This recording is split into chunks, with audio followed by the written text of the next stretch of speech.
இந்த நாள் கர்த்தருக்கு நாம் புது பாட்டை பாடும் நாள். Singh and to the Lord என்ற தலைப்பிலே வசனம் சங்கீதக்காரன் சொல்லுகிறார். 96ஆம் சங்கீதம் 1ஆம் வசனத்திலே, கர்த்தருக்கு புது பாட்டை பாடுங்கள், பூமியின் குடிகளே எல்லோரும் கர்த்தரை பாடுங்கள். துதிப்பதற்காக தூதர்கள் இருந்தார்கள்.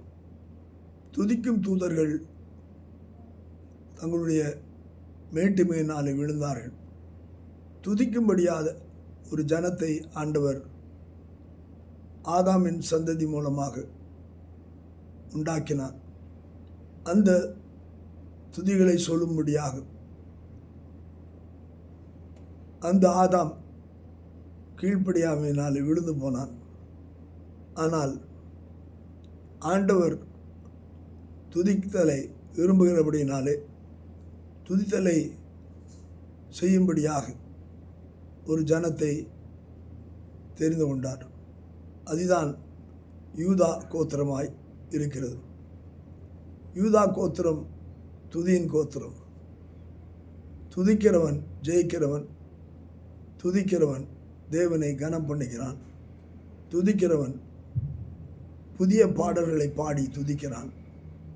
துதித்தலினாலே தேவன் சிங்காசனத்தை அமைக்கிறார்.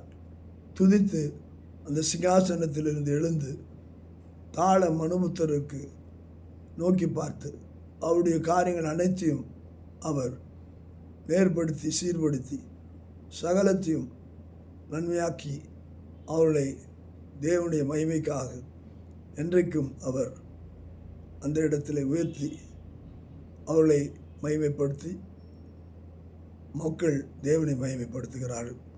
அந்த மகிமைக்குள்ளாய் நாம் துதித்து கொண்டே இருப்போம். கர்த்தர் ஆசீர்வதிப்பாராக.